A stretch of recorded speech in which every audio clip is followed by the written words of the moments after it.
അമ്മ മാത്രം ചെയ്തിരിക്കണ ഒരു not by merit but by grace. ഒരു യോഗ്യതയും അവൾക്കില്ലെന്ന് ഇപ്പം നിങ്ങൾ കേൾക്കുമ്പോൾ മനസ്സിലായില്ലേ?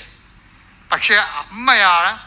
നിങ്ങൾക്ക് ആ വിശ്വാസവും അതനുസരിച്ചുള്ള ഉടമ്പടി ഉണ്ടെങ്കിൽ ദൈവം അതിനോട് വിശ്വസ്തനായിരിക്കും. എൻ്റെ മക്കളെ, നിങ്ങൾ എന്ത് ചെയ്യണത്? ഈ വിശ്വസ്തത എന്നും പറഞ്ഞ് പ്രോമിസിന് ഫിഡലിറ്റിയാണ് വേണ്ടത്. നിങ്ങൾക്ക് പലപ്പോഴും സംഭവിക്കുന്ന ഫിഡലിറ്റി പോകും. ആദ്യത്തെ ഒരാഴ്ച ഭയങ്കര ആരംഭശൂരത്വമാണ് ഉടമ്പടി. പത്രം കൊടുക്കണം, ഉപവസിക്കണം, പ്രാർത്ഥിക്കണം, കളികളി. രണ്ടാമത്തെ ആഴ്ചയിൽ പിന്നെ ഫിഡലിറ്റി പോകും. മൂന്നാമത്തെ ആഴ്ചയിൽ കൂട്ടുകാർ എനിക്ക് ഏറ്റവും വേണ്ടത് നിങ്ങളെ മുഴുവൻ തകർത്ത് കളയണത് ഒരു ബന്ധമില്ലാത്ത നിങ്ങളുടെ കൂട്ടുകാരെന്ന് പറയുന്ന കക്ഷികളില്ലേ, അവർക്കിതുമായിട്ട് ഒരു ബന്ധവുമില്ല.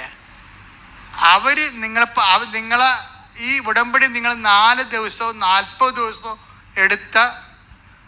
എടുത്ത പവറ് ഈ ബന്ധമില്ലാത്ത ലോകാരുവി ജീവിക്കുന്ന നിങ്ങളുള്ള ഒരു ഫ്രണ്ടിനെ ഒറ്റ ഫോൺ വിളി നശിപ്പിക്കാൻ പറ്റും, ഡാമേജ് ചെയ്യാൻ പറ്റും. അപ്പം ബിവെയർ ഓഫ് ഡോഗ്സ്. ഇങ്ങനെയുള്ള ആൾക്കാരെ ശ്രദ്ധിക്കണം.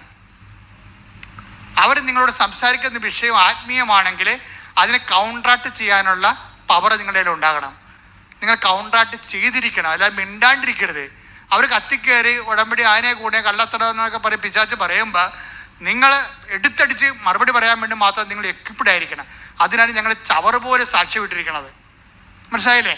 അപ്പോഴേ അവരെ മറിക്കണം. നിങ്ങളെ മറിക്കാൻ വന്ന അവരെ നിങ്ങൾ മറിക്കണം. താത്വിക പ്രബോധനം അവസാനിപ്പിക്കുക, ആശയവാദനം അവസാനിപ്പിക്കുക, അനുഭവ ദൈവവിജ്ഞാനത്തിലേക്ക് വന്നിട്ട് ദൈവത്തിന് അടയാളങ്ങളിലൂടെ. ദൈവത്തിൻ്റെ സ്ഥിരീകരണം എപ്പോഴും അടയാളത്തിലാണ്. Take the word of God. അടയാളങ്ങളിലൂടെ വചനം സ്ഥിരീകരിക്കുന്നത്.